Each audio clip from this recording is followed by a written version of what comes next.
Hey guys, I'm back. So I sort of took a break over the last couple of weeks because it was Christmas and then New Year and I was just so tired, so I just didn't have the energy to do it. But I'm back carrying on the little series.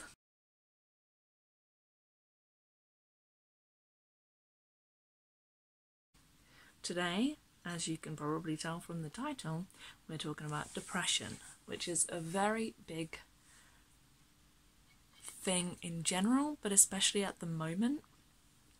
Not only going through Christmas and New Year, which tend to be quite big holidays that people remember that they're alone and get quite down, but also with COVID, and in England we've just gone into another lockdown, so there's lots of loneliness which can lead to depression and just lots of it just going around. It's also winter, so that's where you get the seasonal affective depression or whatever it's called.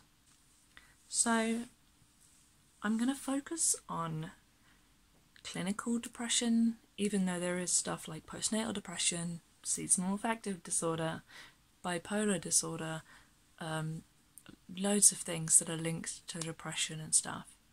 And it's not just about being sad, because like loads of people, most people, if not all people, have periods where they get down, but this is persistently sad for weeks or months, and it's so rough. It's not a weakness, it's something that's so hard and can affect you physically and mentally. So some of the symptoms, starting with the psychological ones: sad, hopelessness, low self-esteem, tearful, guilt-ridden, irritable, no motivation, being anxious or worried. There are so many symptoms that I'm having to read them off a sheet of paper. Self-harm, suicidal thoughts, and these are things that it's so hard to not act on. And I urge you, if you are feeling especially suicidal thoughts and thoughts of self-harm, I really urge you to try drawing. Where you feel like you want to cut, draw on it instead, or draw on a sheet of paper, throw things against the wall, get an elastic band and ping it, There are so many little tips and tricks out there for trying not to do it. If you do it, it doesn't make you weaker. It doesn't mean that you're not as strong as everybody else. You can get through this, I believe in you. The physical side: moving or speaking slower than normal, a change in appetite, constipation, aches and pains, lack of energy, low sex drive, menstrual changes, disturbed sleep. Then there's social things like avoiding contact with people, neglecting your hobbies, difficulty having relationships with people, especially with like family and work and stuff.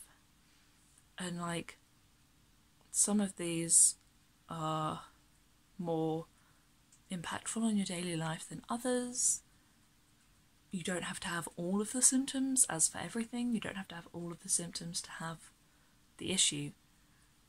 I would definitely urge you to see your GP if you have quite a lot of those, to get it checked out, and maybe they can refer you to see what sort of stuff that you need, because there are different levels. So there's like mild depression, where it's like you get some impact into your daily life. You get moderate, where it's significant, and then severe, where it's almost impossible to do anything.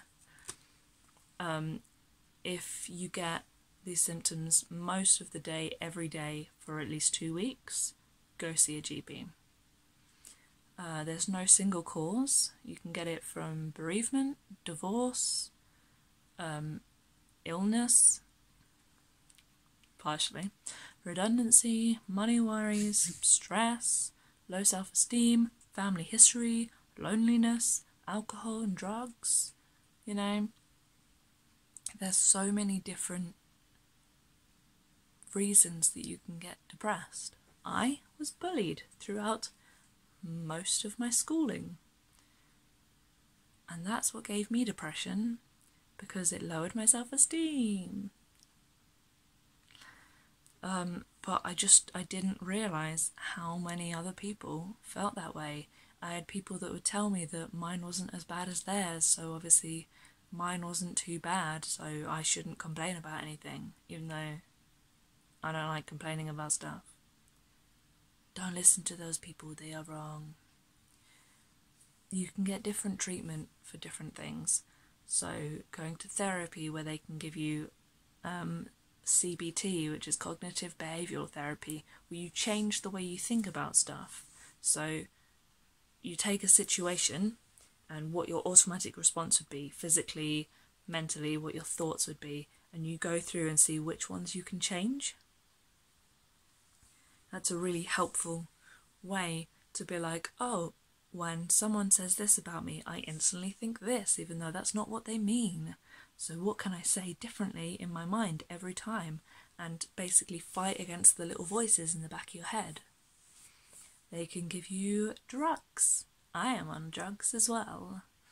So there's a lot of stigma around being on medication, and if you can get by without medication, excellent, good for you. It destroys a lot of your system. But there's no shame in needing medication. There's no, oh, I take medication so I'm worse than you, or, oh, I don't take medication so I'm a stronger person. There's none of that. None of that. That's rubbish. Come on. If you need it, that's fine. Very annoying and controversial, this one, but exercise and fresh air are so good. And yes, I know, when you have depression, it is the last thing you want to do. But honestly, when you start to feel down, if you can force yourself to get up and do something, even if it's going and turning on some sort of like really loud party music and dancing it out, whether it's just opening a window, whether it's just stepping outside your front door for like 2 seconds, do it. There are some apps that you can get to help distract you, to help change the way you think about stuff, to help when you are feeling really low. So I will link to a few of those in the description.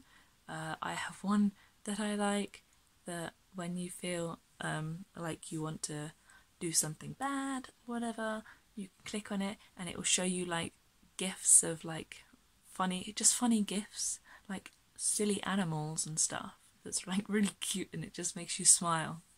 And then there's just talking. Even if you just talk to a friend or a family member, talking about stuff is really helpful. Counselling is also great because those people are trained in ways to help you talk about it. So honestly, just talk about it and try to give yourself a break. Honestly, like, you'll see my plant here. It is a peace lily. Her name is Lily. Say hello. Would you look after if someone gave you a houseplant? No, you don't have to be great at dealing with plants, but what do? You water it. You give it air, and you give it sunlight, and you give it care. Talking nicely to your plants has been proven that it helps with their growing. I mean, it's probably to do with breathing your carbon dioxide on it, so it feeds off the carbon dioxide that you breathe out and it breathes in, but whatever. So talk nicely to yourself, drink stuff, get some sunlight, and get some fresh air. I love you. You're all doing fantastic.